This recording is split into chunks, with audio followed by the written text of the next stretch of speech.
नमस्कार, सुजसी बुलेटिन में आप सभी दर्शकों का हार्दिक स्वागत। मैं निशा शर्मा एक बार फिर हाजिर हूं प्रदेश की प्रमुख खबरों और महत्वपूर्ण जानकारियों के साथ। तो चले बिना देरी किए शुरू करते हैं आज का ये बुलेटिन।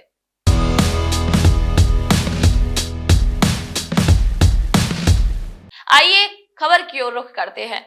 राज्य स्तरीय सांख्यिकी दिवस समारोह पर मुख्यमंत्री ने एसडीजी वेबसाइट 2.0 का शुभारंभ किया। मुख्यमंत्री श्री भजनलाल शर्मा ने कहा कि सांख्यिकी वो क्षेत्र है जिसके माध्यम से सरकार जनता की अपेक्षाओं आकांक्षाओं की पूर्ति कर सकती है। उन्होंने जोर दिया कि जब आंकड़े सटीक होते हैं तभी हम निर्धारित लक्ष्यों की दिशा में प्रगति का निष्पक्ष मूल्यांकन कर सकते हैं और सुधार के लिए समय रहते कदम भी उठा सकते हैं। उन्होंने आंकड़ों की गुणवत्ता, पारदर्शिता एवं उपयोगिता को भी और अधिक सशक्त बनाते हुए विकसित भारत एवं विकसित राजस्थान के संकल्प की सिद्धि का भी आह्वान किया। श्री शर्मा रविवार को राजस्थान इंटरनेशनल सेंटर जयपुर में प्रोफेसर प्रशांत चंद्र महालनोबिस की जयंती के अवसर पर आयोजित 19वीं राज्य स्तरीय सांख्यिकी दिवस समारोह को संबोधित कर रहे थे। किसी दौरान उन्होंने श्री महालनोबिस का स्मरण करते हुए कहा कि वे भारतीय सांख्यिकी प्रणाली के मुख्य शिल्पी और सांख्यिकी विज्ञान के जनक थे। उन्होंने कहा कि देश में सांख्यिकी प्रणाली को सुदृढ़ करने और नीति निर्माण को वैज्ञानिक तथ्यों एवं आंकड़ों पर आधारित बनाने का उनका योगदान हमेशा ही याद रहेगा।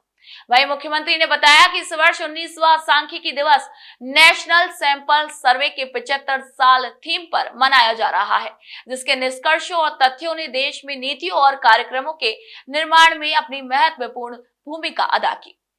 इसी अवसर पर मुख्यमंत्री ने स्टैटिस्टिकल ईयर बुक 2025 और राजस्थान एसडीजी स्टेटस रिपोर्ट 2025 का विमोचन और एसडीजी वेबसाइट 2.0 का शुभारंभ किया। इसके साथ ही इन्होंने राज्य में सांख्यिकी के क्षेत्र में उत्कृष्ट कार्यों के लिए जयपुर जिला कलेक्टर श्री जितेंद्र सोनी सहित 16 अधिकारी कर्मचारियों को राज्य स्तरीय प्रोफेसर पीसी महालनोबिस सांख्यिकी पुरस्कार से भी सम्मानित किया।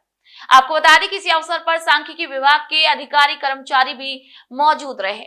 वहीं मुख्यमंत्री ने कहा कि यशस्वी प्रधानमंत्री श्री नरेंद्र मोदी ने देश में सांख्यिकी तंत्र को सुदृढ़ बनाने के लिए कई महत्वपूर्ण पहल की हैं। इनमें से न केवल जन कल्याणकारी नीतियां एवं कार्यक्रम बनाने में भी काफी मदद मिल रही है, बल्कि सांख्यिकी के क्षेत्र में भारत ग्लोबल लीडर के रूप में भी उभर रहा है। प्रधानमंत्री का मानना है कि डेटा आज केवल सूचनात्मक संसाधन नहीं बल्कि एक रणनीतिक संपदा है। डेटा से सांख्यिकी प्रणाली को व्यवस्थित और पारदर्शी बनाने के साथ ही दूरगामी निर्णय लेने में भी मदद मिल रही है। ये आंकड़े ही तेजी से विकास के प्रमुख आधार है। वही आपको बता दें कि इसी दौरान मुख्यमंत्री ने कहा कि राज्य सरकार ने प्रदेश में सांख्यिकी तंत्र को सुदृढ़ करने की दिशा में महत्वपूर्ण निर्णय लिए हैं। राज्य में 68 नवीन ब्लॉक सांख्यिकी कार्यालयों और 8 नए जिलों में सांख्यिकी कार्यालयों की स्थापना करने के साथ ही सांख्यिकी कार्यालयों में आवश्यक संसाधन भी उपलब्ध कराए जाने के प्रावधान किए गए हैं। राज्य में सतत विकास लक्ष्यों के प्रभावी क्रियान्वयन की दृष्टि से हमने बजट में SDG coordination and acceleration centre की स्थापना की घोषणा की। इसके लिए पदों के सृजन और विशेषज्ञों की सेवाओं के लिए वित्तीय सहमति भी दी जा चुकी है। वहीं मुख्यमंत्री ने कहा कि आज भारत विश्व के उन चुनिंदा देशों में शामिल हो गया है जो व्यापक आंकड़ों के आधार पर नीतियां एवं कार्यक्रम बनाकर उन्हें लागू करता है। प्रदेश में आज राज्य सरकार ने आंकड़ों के आधार पर नीतिगत निर्णय लेकर सुशासन की मजबूत नींव रखी है। वहीं प्रदेश को 350 बिलियन डॉलर की अर्थव्यवस्था बनाने का लक्ष्य हो या अंत्योदय की भावना के अनुरूप कल्याणकारी योजनाओं का लाभ पात्र व्यक्तियों तक सुगमता से पहुंचाने का संकल्प, राज्य सरकार आंकड़ों के आधार पर मजबूती से हर निर्णय ले रही है। आइए अब अगली खबर की ओर रुख करते हैं, जहां भारत ने अंतरिक्ष के क्षेत्र में एक नया इतिहास रचा है। प्रधानमंत्री श्री नरेंद्र मोदी ने रविवार को मन की बात कार्यक्रम की 123वीं कड़ी में देशवासियों को संबोधित किया। मुख्यमंत्री श्री भजनलाल शर्मा ने मुख्यमंत्री निवास पर मन की बात कार्यक्रम को सुना, जहां प्रधानमंत्री ने अपने संबोधन में हाल ही में भारत के अंतरिक्ष यात्री श्री सुभांशु शुक्ला के इंटरनेशनल स्पेस सेंटर पर पहुंचने की उपलब्धि की चर्चा की। उन्होंने कहा कि अंतरिक्ष के क्षेत्र में भारत ने एक नया इतिहास रचा है।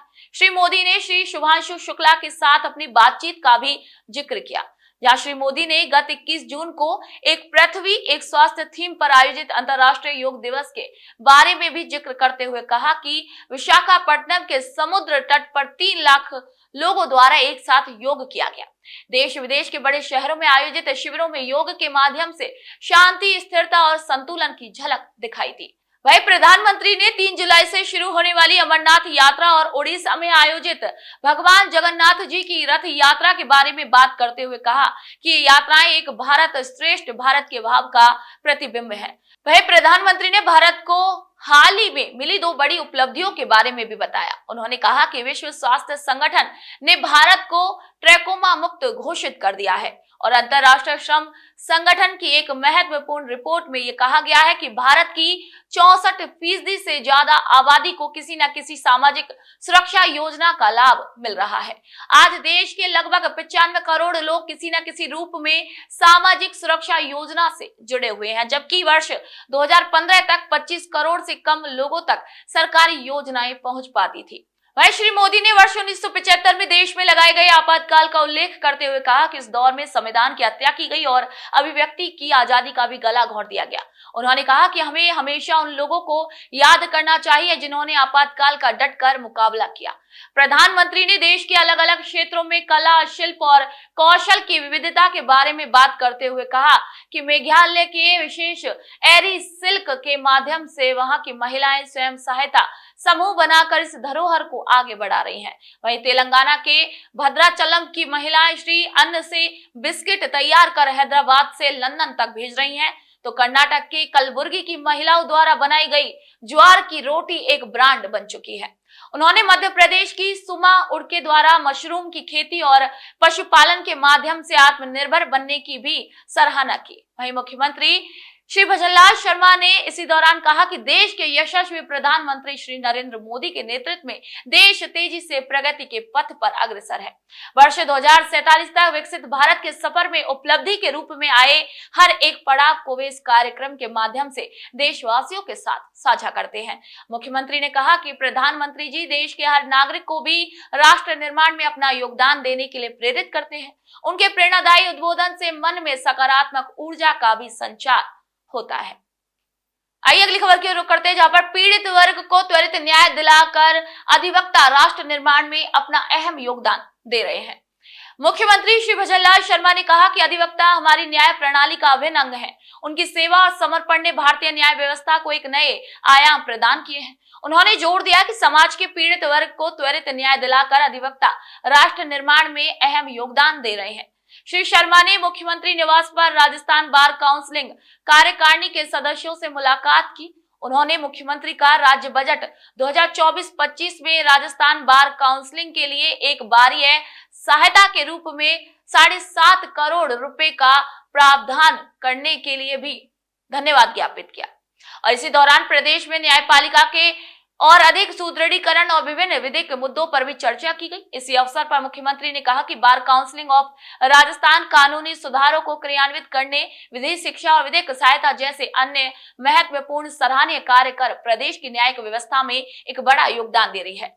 श्री शर्मा ने इसी दौरान कहा कि राज्य सरकार प्रदेश की अदालतों में चरणबद्ध रूप से सुविधाओं का विस्तार कर रही है।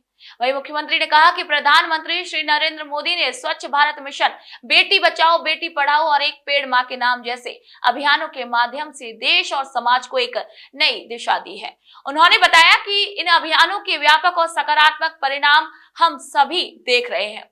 इसी प्रकार अधिवक्ता भी समाज को सकारात्मक दिशा देने में अपनी महत्वपूर्ण भूमिका निभा सकते हैं। वहीं मुख्यमंत्री ने अधिवक्ताओं से अपने व्यस्त समय में से कुछ समय निकालकर सामाजिक सरोकारों से जुड़ने का भी आह्वान किया है। तो आज के सुजसी बुलेटिन में इतना ही। फिर आप सभी से मुलाकात होगी नई खबर, नई जानकारियों के साथ। तब तक के लिए मुझे दीजिए इजाजत। नमस्कार।